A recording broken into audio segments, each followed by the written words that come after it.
Good evening. You're watching or listening to Redwood Wonk. My name is Eric Kirk. I'm with Dave Frank. We are talking national political news of the day. We have our topics that we prepared, but there is some news hot off the press that we do want to discuss really quickly, and we'll get into more detail next week. But the Republicans have, in fact, kicked Adam Schiff and Eric Swalwell off of the Senate, the House Intelligence Committee, is as tit for tat for having removed Marjorie Taylor Greene and Gosar, determining that these two are unfit. I forget what the reasoning is. I haven't checked on the story, but as if it's somehow the equivalent of the violence that the other two, there were two Republicans had chosen, had basically been involved with. Gosar, of course, had a video of AOC being killed with a sword, Marjorie Taylor Greene, all kinds of stuff. But before we go on to our topics, Dave, do you want to comment on this? No, I think this is a quick comment. I think this is just the carrying out of a promise that was part of the terms and conditions of getting support for McCarthy to become Speaker, because of the political posturing, sort of a retribution or payback to Marjorie Taylor Greene and a few others who lost their committee seats for condoning or popularizing the idea of a call to violence. So there's an incongruity there. There's a false equivalence, but I think this was predictable and unfortunate.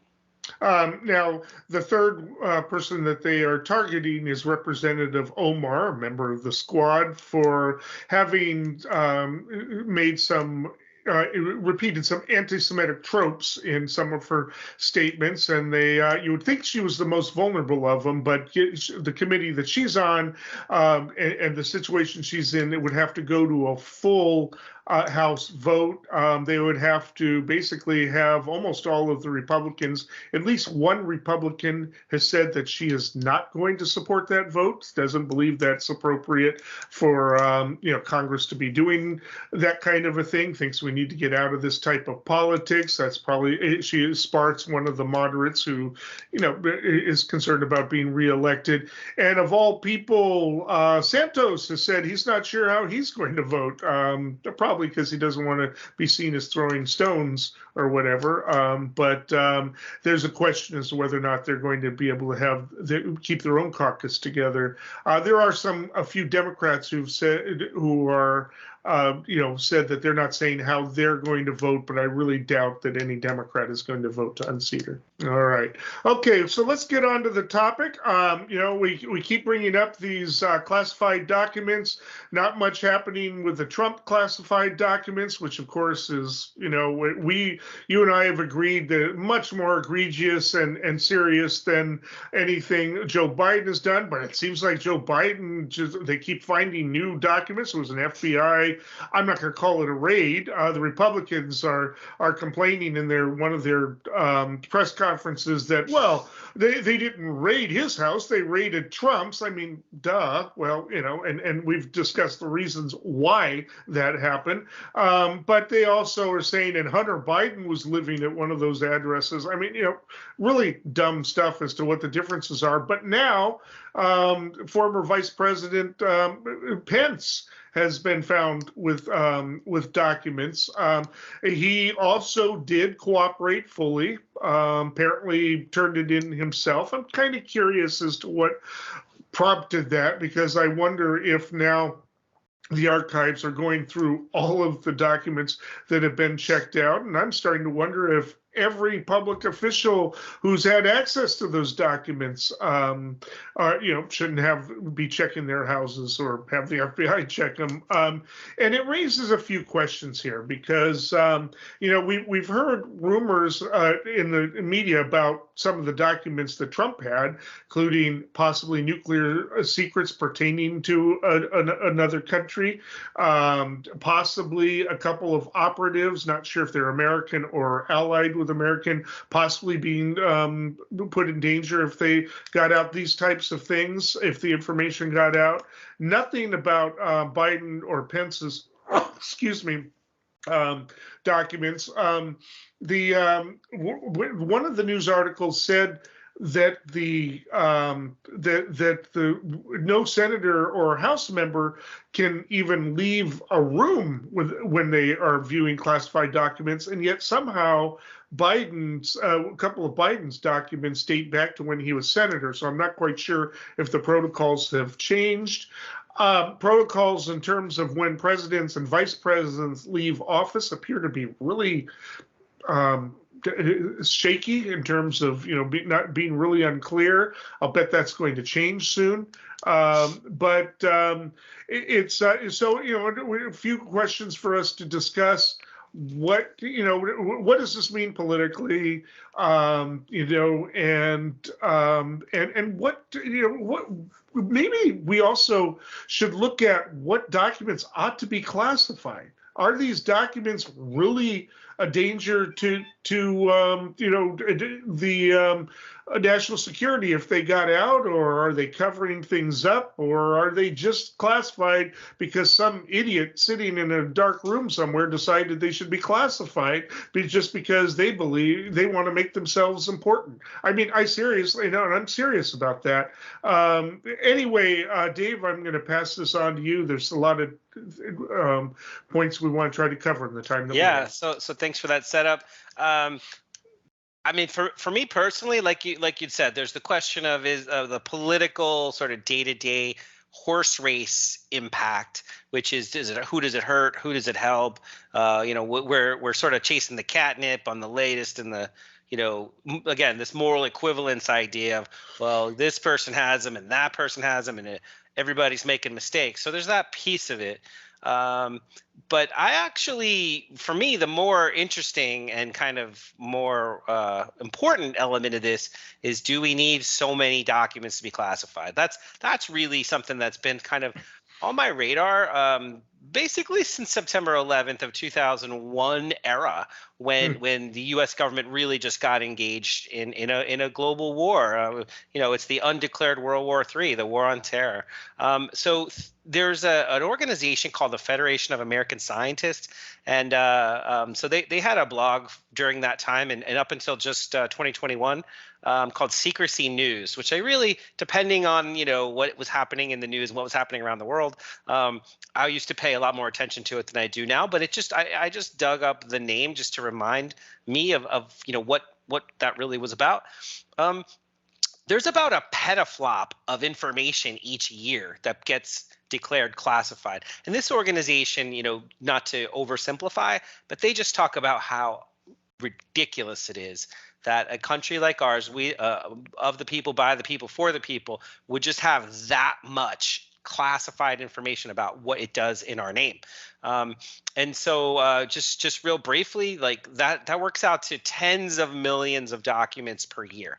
There's about 2,000 people whose job it is to decide what's classified and what's not. It's very subjective. So some agencies that get the same document, it's classified from one place and not the other because that came up during the Hillary Clinton email. Yeah, exactly, right. And so there's a lot of discretion within agencies and without oversight or comparative sort of evaluation across agencies. And I'm not trying to minimize secrets. There are such things as secrets, obviously, hard stop.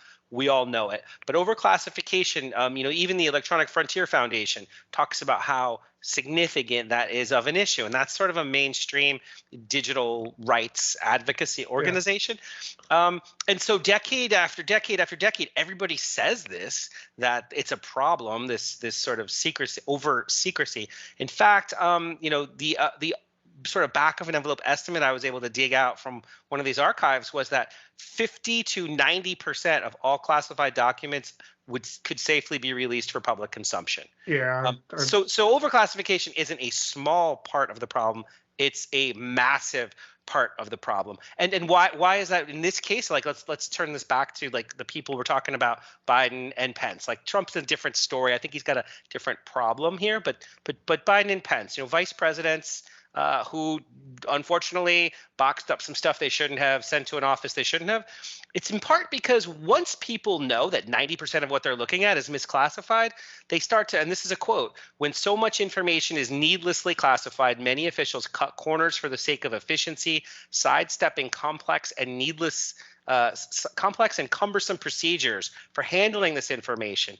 So in other words, other people start to lose respect, they become careless, but even if you do respect it and you're not careless, strict compliance is just not the norm. So the takeaway here from the secrecy news, I think, was that the system is set up to fail.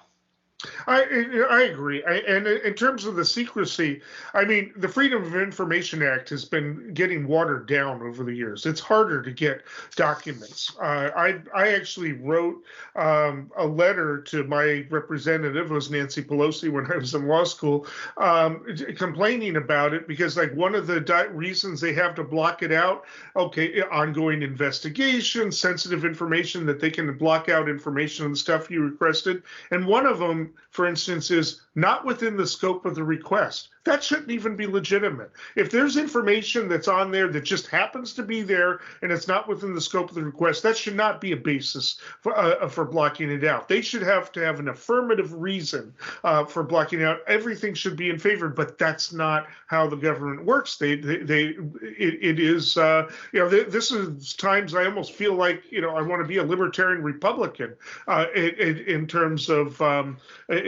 my attitude towards the government, because it's just it's sort of like its own justification.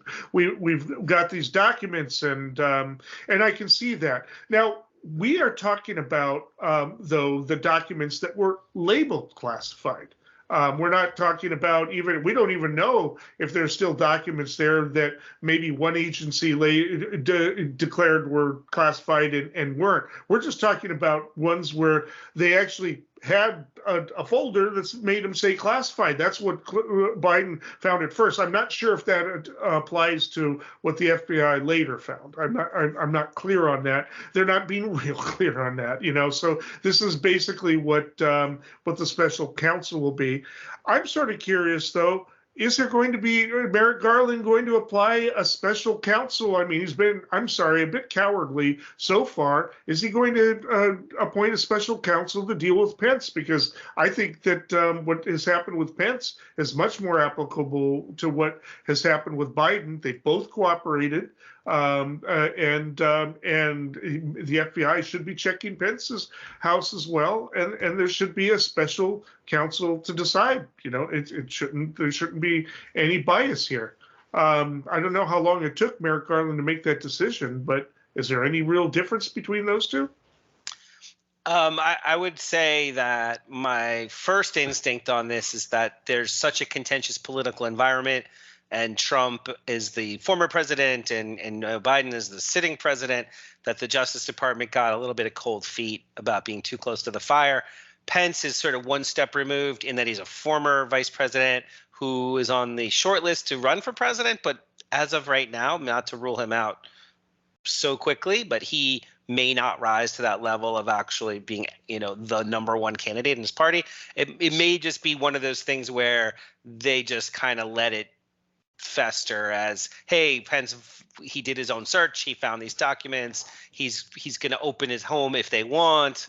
So that's the political justification. Yeah. But what about the so-called practical justification? Right. What if he's got more documents in there, and and what if we don't have a full explanation as to how they got there or how dangerous these documents were being in his house? Isn't that part of the investigation too?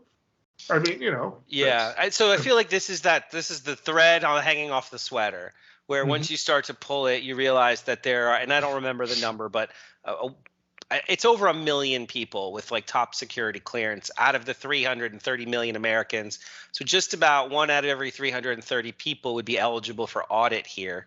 And so what's the problem? What's the scope of the problem? What's the impact on our country's security ultimately? And I don't think this would rise to the level of a full-blown sort of Justice Department sweep.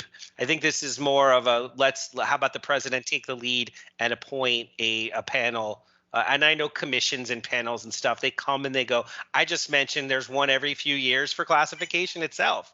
Yeah. But maybe now this has reached the level of action and transparency where it ought to be the case that there's a reiteration of the protocol. Some people were saying, and I forget who was in the press conference, I think it was like one of the NSA or National Security Council advisors, and they said, hey, should we just do this major thing where we put all these new rules in place because people aren't compliant? And I think his answer was, look, we've got plenty of rules. What we ought to do is just sort of everybody needs to tighten their ship a little bit here. I think that's more closely aligned with what's in the best interest of the country rather than the sort of hyperbolic blame game and finger pointing. But this is the times we live in. So I can't assume that the high road will be taken. But again, we have, I mean, we don't have a whole lot of time here, but but we had, for the first two cases, we've had a special counsel on it. Just as an abundance of caution, there should be a special counsel just to clear Pence. Why not? Then there's no doubt whatsoever. Everything is done. But I think Garland has taken so much heat from that. I think he wants to avoid it. But anyway, we need to move on to the next topic. We'll probably be discussing this more in the future. Friends, I'm proud to greet you from Ukraine, from our capital city of Kyiv, a city that is under missile and airstrikes from Russian troops every day, but it doesn't give up. And I have the honor to greet you on behalf of the Ukrainian people, brave and freedom-loving people who for 8 years have been resisting the Russian aggression.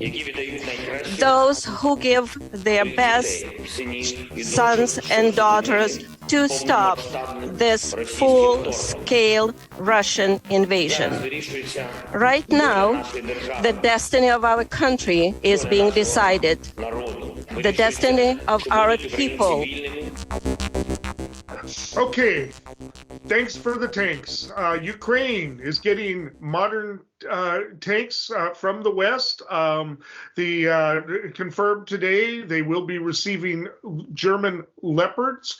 And as part of that, because Germany did not want to be the first to send the modern, really high-tech tanks to the Ukraine theater, because there's a lot of concern that it was going to be seen as an escalation and aggression that might pull them further into the war with Russia. And Russia's been making threats, but Russia is also making threats about just about everything that has been sent to them from the beginning, whether it was the anti-tank missiles or the HIMARS, everything. So they've been making the threats, but in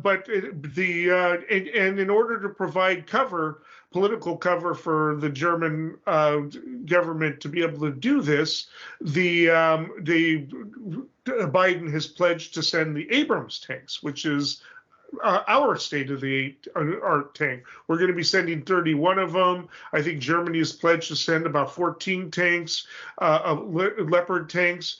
I'm going to really quickly explain why this is kind of important, but why its importance might be also a little bit overblown, because really for it to make a big difference, they need to have about 200 modern tanks. Right now, they've been fighting for the past year, Russia with Soviet era tanks, the Soviet Union tanks that are way outdated up against Russian tanks. But again, they've had all the various anti-tank missiles from here, the Javelins, I forget what the British ones are called, and the others have been their primary weapons. But tank against tank, they don't fare very well. But they've got HIMARS, they've got these other weapons. In terms of making a big deal on the front, I think the HIMARS were probably much more of a practical effect than these tanks will be. But what do the Leopards offer? Well,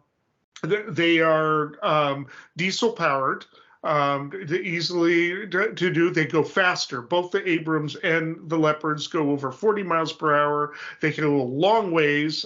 They've got auxiliary power, so they can turn their engines off and still operate quietly. They've got computers that can track multiple targets at once. They are accurate. Question is whether the Leopard's ammunition can pierce some of the more modern Russian tanks, but that doesn't matter. It can be used against other armor. The Abrams tank is even bigger. It's a turbine engine, uses jet fuel, and definitely can pierce Russian armor. But it's not just a question of sending the tanks. It's not like, sending the stuff. They've got to be trained to use the modern technology. That means they'll be coming either to a NATO country or to the United States, possibly even Fort Bragg, even to train for it. They've got to train the mechanics how to work on turbine engines. They've got to set up a system for parts. They can't just use their old tank parts on this stuff. I mean, it's a whole infrastructure, industrial infrastructure that they've got to do this, and it will make a difference. But is it going to be a game changer?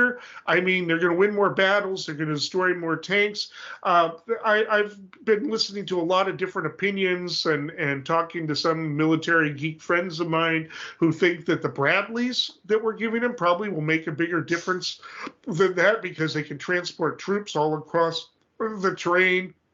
The others and the rest, but unless they come away with 200 tanks, and to give you an idea of the scale of this, Germany had 4,000 tanks during the Cold War. They only have 350 right now. They're going to have to be making more tanks. I'm not sure what it is with the United States, but the tanks that we are going to be giving them, the 31 tanks, which is like one division, we're going to have to procure, which I think means we're making them. It's just so it's going to be months away before they even have them. In the meantime, their crews and backup crews will be trained. It's a long ways away. This is not something that's going to happen right away. It's a quite, but it does send a political statement. It does say, first of all, that the coalition is still intact. I mean, that's probably the biggest impact here, more than whether or not it's going to have a huge impact on the actual battlefield. And it is saying that we're trusting Ukraine with modern technology. The Patriots, that's not going to have a huge tactical effect, but it will save civilians from the missiles. They're being trained with them right now. That's going to, have a big impact, but that's not going to, that doesn't have offensive capability. I mean, but they are getting modernized and will be able to fight the Russians on a different level at this point in time. And they are about to start some offensives as the deep freeze comes in, and you can actually move armor across them. These 14 tanks that they're going to get is just part of it, because other countries, NATO countries that have been receiving the Leopard tanks, are cleared to give those as well. Poland wanted to give a bunch of them to and maybe a couple of other countries as well. So receiving those Leopard tanks will make some difference somewhere. It's not going to change the tide of the war. It's still World War I kind of standoff right now. Anyway, that's the situation. Is it an escalation? In my view, no. Is it significant? I think more politically than militarily. I think the HIMARS was the big turnaround. I think they need long-range missiles. I think they need jets. I think they've already received jets, but just not openly. They need some breaks on the battlefield. But I think this has been overblown as a military story, because the tanks just aren't that big of a deal, according to a lot of the military people. Now, there are military people who disagree and say this could be a major turning point. So we'll see. Yeah, so you left me with a whole bounty of angles here, and I do appreciate the setup and the insights here. I'm glad you got to speak to some folks who gave you sort of a military geek perspective.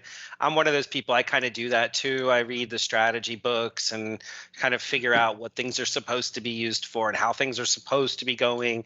In a perfect world, wars never goes according to plan, and neither does diplomacy.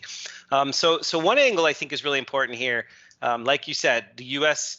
It is a new chapter. If you look at a consolidated history, like a play-by-play of sort of diplomacy over time, this is a line item in the history books. The United States made the commitment for a battalion, a full tank battalion, 31, along with the supply chain, the maintenance training, the parts. This is part of that funding package that when the Biden administration used a World War II era law that said that we were basically going to create credits that say, we're committing, and I forget the exact number, but we're talking, it was like a lot of money. We're talking like, tens of billions of dollars of long-term commitment to create weaponry credits. And so this is like a checkbox of cutting edge, modern tanks that these Abrams tanks, they connect to all of the drones and all of the smart weapons and all of the satellite geospatial information. It's a modern battlefield weapon, and you compare that to the Russian tactics, right? So what the Russians had been doing in this invasion was taking the cheap and easy route because they misperceived what was happening. Part of the reason that their tanks were so decimated in the beginning of this war to the present is because they're not even using their own effective tactics. What you're supposed to do is bring in infantry with tanks, with air cover, and as a combined threat, you protect those tanks. But instead, you've got a situation, and not to get super in the weeds, but just a few guys with some javelin missiles. Those javelins, the reason they're called javelins is because when you throw a javelin, it goes up in the air with an arc and then comes straight down. Tanks aren't really designed to protect like that. So they're just picking these Russian tanks off in the hundreds, killing men by the tens of thousands here. So Russia really exposed that. They just kind of went into this thing basically half-cocked. I hate to say it.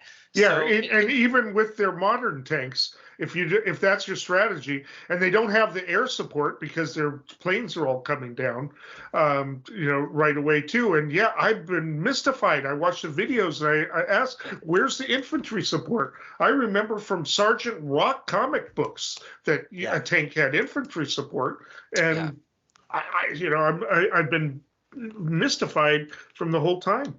But Russia, and also another big picture issue, I think that I kind of, because we're talking about narrative versus strategy. You did rightfully point out that the narrative is the NATO coalition is solid. We've got those English, British-made Challengers, the German-made Leopards. We've got tanks coming in from Finland and Poland and Germany. Germany has agreed to create new equipment for the Ukrainians, which would be a long-term basis. The ammunition is NATO ammunition, and I know this sounds, we're talking about weapons of death, and it sounds so sterile, but the idea is that when you have this modern, cutting-edge coalition that's coming to the table in support of Ukraine, this is what Russia feared all along. Russia didn't want Ukraine to really even be part of the European Union or to be part of a European trade alliance, and in their back pocket that was because of the sort of fear of NATO. But now NATO is at their door. Finland and Norway, for one, like Finland is right there by St. Petersburg. Finland is within spitting distance, of St. Petersburg itself. That whole North Sea corridor that Russia uses is now surrounded by NATO. So in a sense, Russia really is getting pinched in as a consequence of their belligerence. But when it comes to like long-term strategy, all wars end in peace. All wars so far, right, until we destroy the world. All wars end in diplomacy. And so there's a lot of people out there who are saying, let's just cut to the diplomacy. Like, why have all this talk and death, all this talk of weaponry and leading to unnecessary death, suffering, and misery? Let's just go to the diplomacy. But really what we have is this sort of incalcitrant, I hate to say it, but almost sort of irrational approach of Russia to think that it's okay to use force for territorial gain. And I think that's what I heard Biden say today, was that, all of the 140 signatories to the United Nations agreement that Ukraine should not lose any territory to Russia by force. Going back to the original invasion, so we're going back to 2014, and basically now the whole Crimea, yeah. So that yeah. So this is so now the question is, if that's truly the goal as of today, like that's what Biden kind of stepped out and said. In a way, this is to give cover to Germany, because Germany, at least half of the population of Germany believes, look, World War II is still a scar in our memory. We don't want to have, German-made death in Russia, in Ukraine, because the Nazis did invade Ukraine. The Nazis did commit atrocities in Ukraine. Russia is lying about the presence of sort of this Nazi belligerence within Ukraine. So there is a war of words. There's a war of narratives right now. Sorry, I didn't mean to go off on this. No, it's good. But the idea, the idea is that we are at a new chapter, and so maybe it's not an escalation, but it is an evolution. I mean, it's really hard because I hear a lot of people on the left saying they need to negotiate, and I'm like, what do they negotiate? What does Ukraine have to offer? What do they have to put on the table? If they say we can't give up any land, what else do they have to offer Russia to make it, to even give Putin cover, to make it look like he got something? What do they have? I mean, only thing I can think of is direct access to one of the ports, but apparently they already had that to Sevastopol. So what? So it's like I mean, I'm at a loss to say as to what can happen that allows Putin to save face in order to stay in power. He knows that if he loses this war, he's probably going to lose power at this point. I think a lot in the West were hoping that he would lose power now, but this is full-on investment. He's got to know, so he's got to come up. He's got to be clever, because I think what the message of these tanks is the West is in for the long haul. No, you have not broken the West alliance, at least not yet. I mean, it's still intact. You can keep getting your weapons from Iran and whatever it is you're getting from China, although they seem to be getting sick of you too.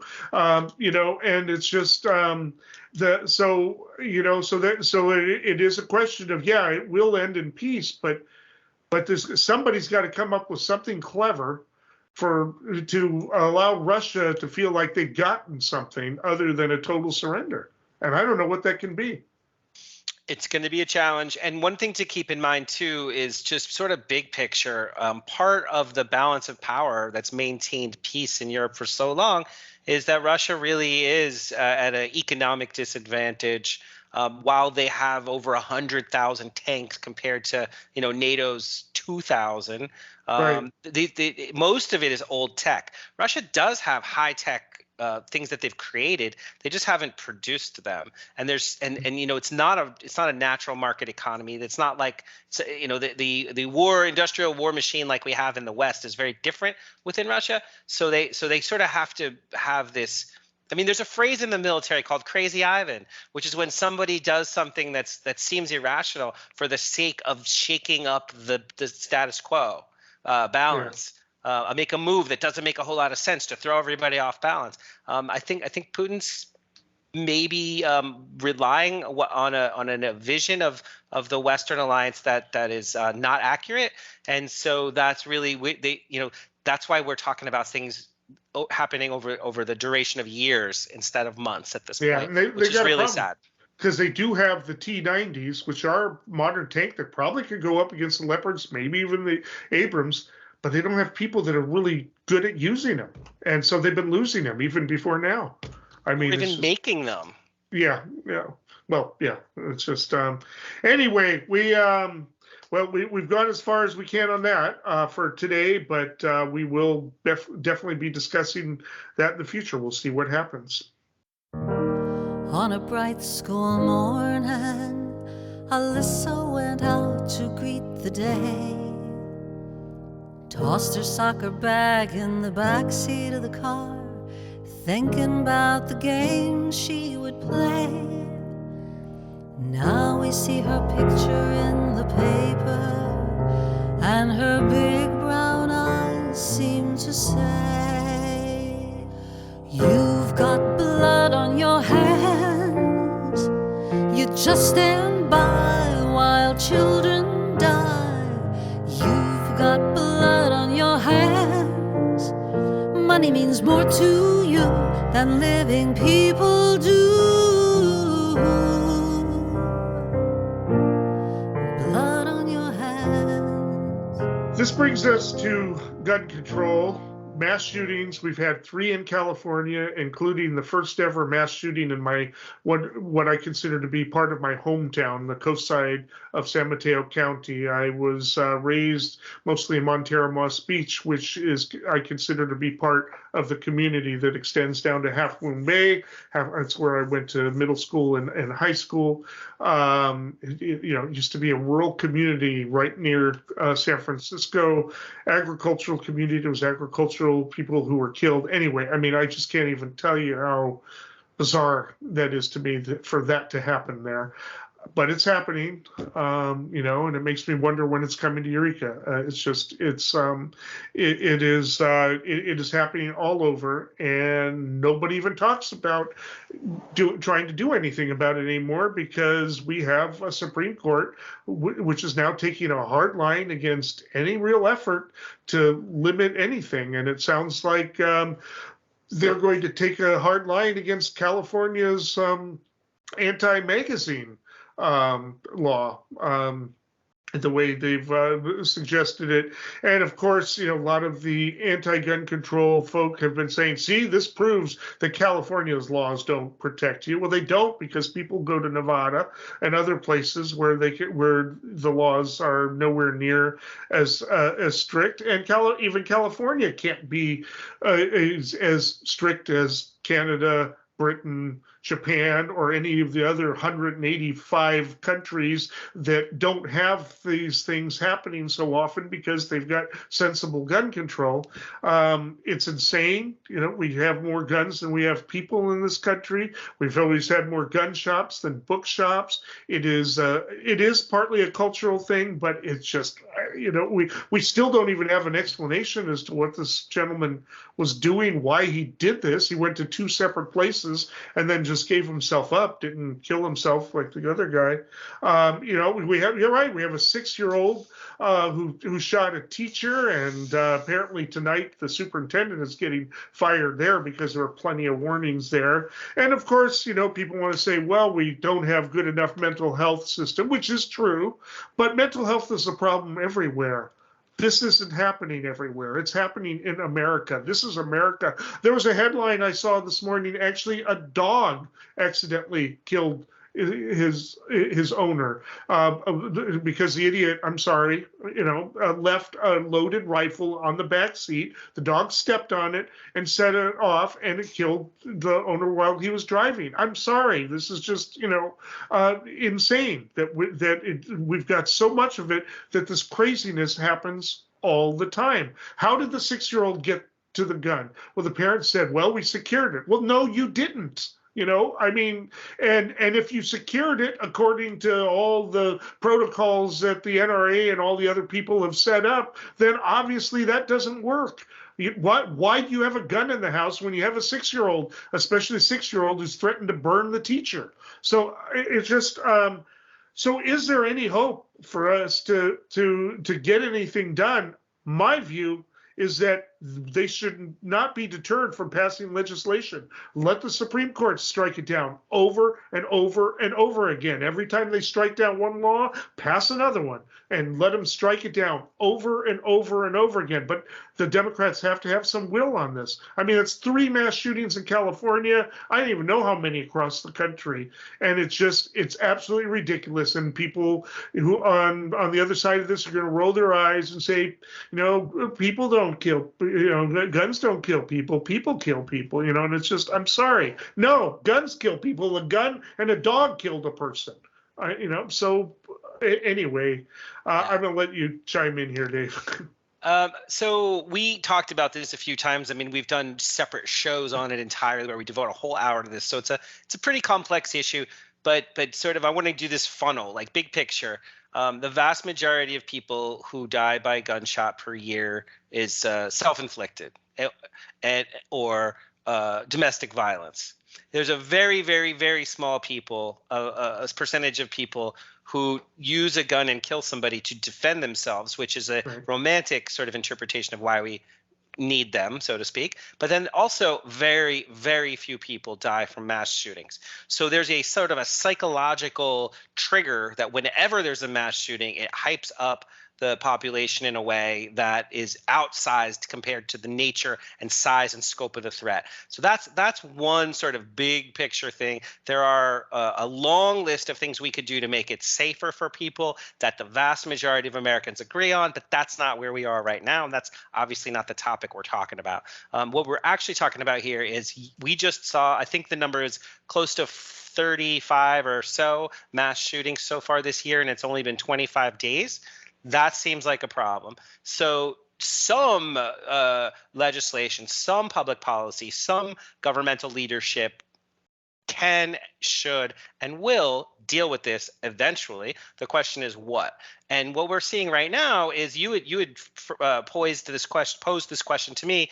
Is there any hope for meaningful federal gun control given the extreme take on the Second Amendment by the Supreme Court? And I feel like that right now may be a little bit like that's where we need to sort of focus our attention, because this most recent case that the Supreme Court handed down, written by Justice Thomas, the Bruin case, it was New York State Rifle and Pistol Association versus Bruin, who was the superintendent of the New York State Police. That law that came down basically says that, look, here, this is an oversimplification, and I have to give credit to Mark Joseph Stern from Slate.com. He wrote an amazing article called "The Supreme Court May Kick Off 2023 with a Huge Gun Rights Ruling."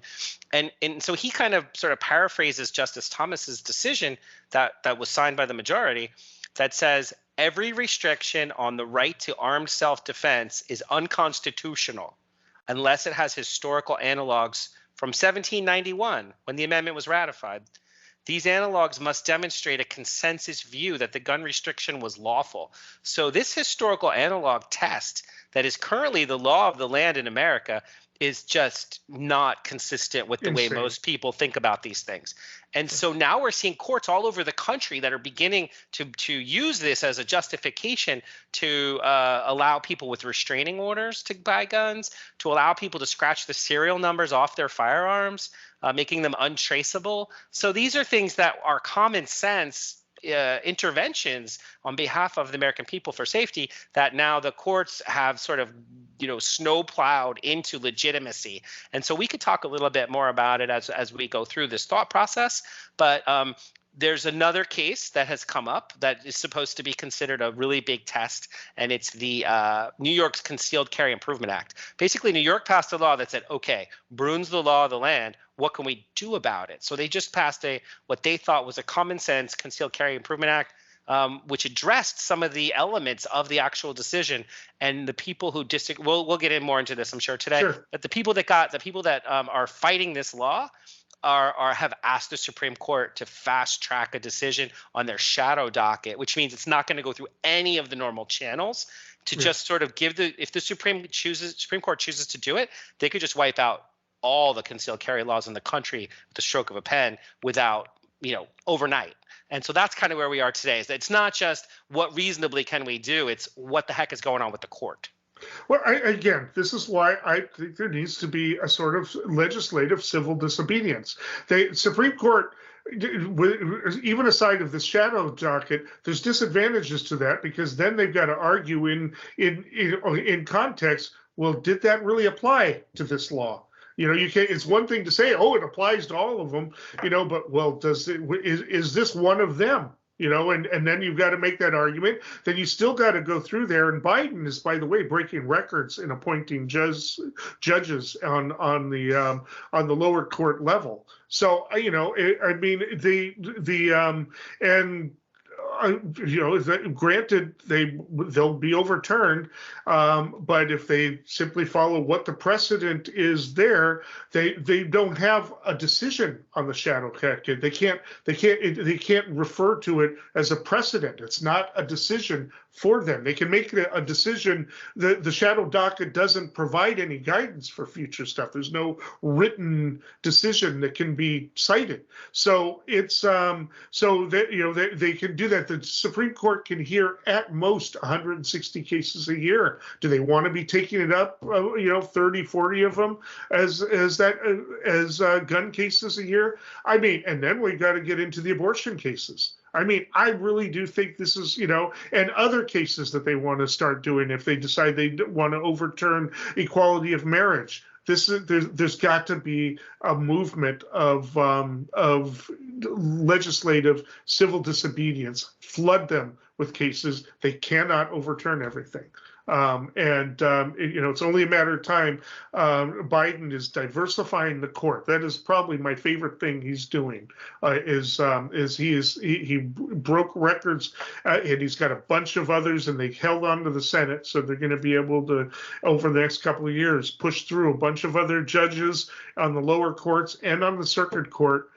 I just, I hope the Democrats find the will to do this, and in state houses and federally. Yeah, I kind of want to cut to the chase here on what you had said is like, hey, if they use the shadow docket, it's not the same thing as setting precedent law. I think what's happening here is that the precedent now stands, and the question is it? What are the implications? Right. So in that case, which I think to give this author full credit, I really think he pointed this out, which is really important.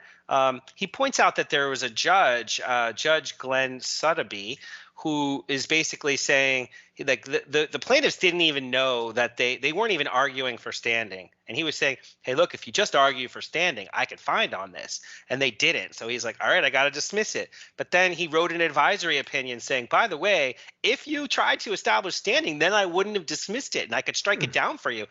They're not supposed to do that. Judges aren't supposed to lead plaintiffs to water like that. He did that. That's basically giving him legal advice. Yes. And then so they followed his advice, and then he struck down the rule. Second U.S. Circuit Court of Appeals stayed his decision and saying, no, the law is fine. And then he put an injunction against the applicant. The same judge said, nope, I'm going to put an injunction and no, you can't enforce your law. Went to the same circuit. The same circuit said, no, we're going to, this is not legit. We're going to overturn it again. So that's why the plaintiff went straight to the Supreme Court. But what they're pointing to, which I think is really important here, is that he created a standard, a legal standard. Granted, it's a lower court, but his argument was that the historical consensus that Justice Thomas is talking about should give more weight to the oldest laws in the country and the largest states with the largest populations because it affected more people. So we should look at the census from the 18th century and say who were they really talking about? Who were their laws affecting the most of? And not only that, it was so skewed. His legal reasoning was so skewed, leave it at that, that actually there was a judge that stepped forward and floated the idea that said that we probably need to appoint historians for Second Amendment cases in America because the courts, quote, lack both the methodological and substantive knowledge necessary to extrapolate from their ambiguous and incomplete record. So in effect, one piece of legal argumentation is that, look, these judges are not accurate and they're not following precedent. They're forging a new sort of original intent, originalist argumentation here. And so what we're seeing, and I know this sounds like a lot of inside baseball, but the truth is that both Justices Kavanaugh and Justices Roberts said that, look, there is a place for some restrictions that have to do with people that maybe, for some reason, like, for example, concealed carry in a hospital or a park or a zoo or a movie theater or at a protest. They should be allowed to have rules for that. But this judge and maybe others who agree with him want to actually go against the conservative justices themselves, who said there are some justifications for regulation. So it's a little bit of a civil war even within the court system. Yeah, and you're right. Historians do have to take this up because at the time Pennsylvania actually had to make a oath of loyalty before you could own a gun. So I mean, I wonder if people will start tailoring laws around that. What does that mean? And loyalty to what? I mean, it's just, and does that mean if you're convicted or associated with January 6th, you lose your gun rights? There's a lot of interesting stuff there. Then Thomas could end up looking like a total hypocrite. So, anyways, I mean, there's got to be hope, but the Democrats have got to get a strategy because we've had this other than Governor Newsom saying what the bleep. I'm not seeing anything. I'm not seeing any movement. 3 deaths, and the Democrats are all just quiet, like, oh well, we can't do anything. Again, they should say Republicans always say, oh, there's always a move to pass new laws. Well, this time I'm not seeing it. There isn't. There needs to be constant push on this, and I think, but it's almost like the Democrats are just too tired on this issue to do it, and it's just like this is just going to happen again and again and again and again and again. I don't know. I'm not real hopeful right now because the Democrats just don't seem to be in a courageous mood right now. It's well, anyway, I sort of had said my piece there. I've told you what I think they should do. It's just, but I'm not seeing it. And I understand the outrage and I understand the upset, but we do need people to address this from a measured, rational, consensus-driven angle and make the case, argue the case, persuade people. Like I always say, dialogue is necessary for persuasion and consensus, and that's this is the challenge on this problem, this issue. All right, thoughts and prayers.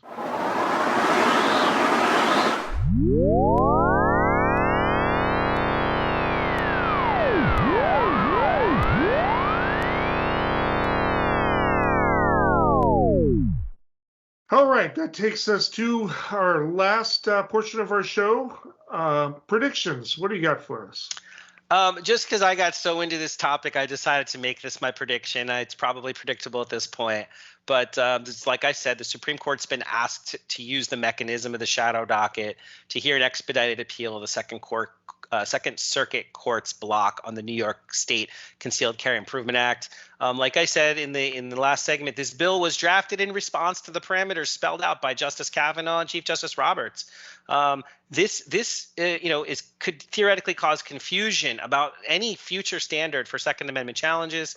There's, like I had mentioned, Kavanaugh said there could be licensing requirements, and Roberts said there could be limits on guns in sensitive places. And so the reality is that this is the kind of thing that needs to, the quote is percolate in lower courts.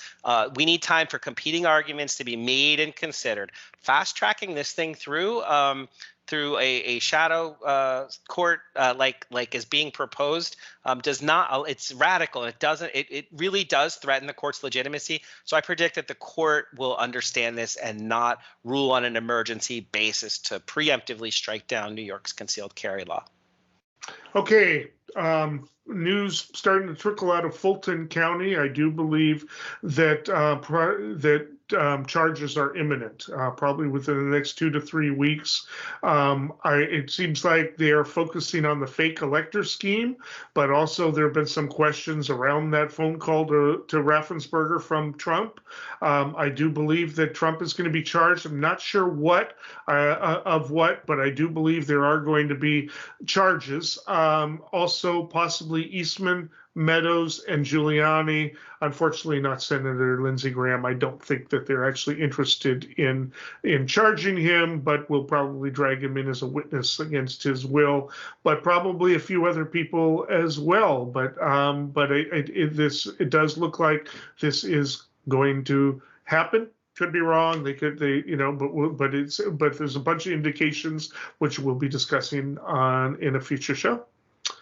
Anyway, that wraps it up for this week. Until next time, stay informed and stay engaged.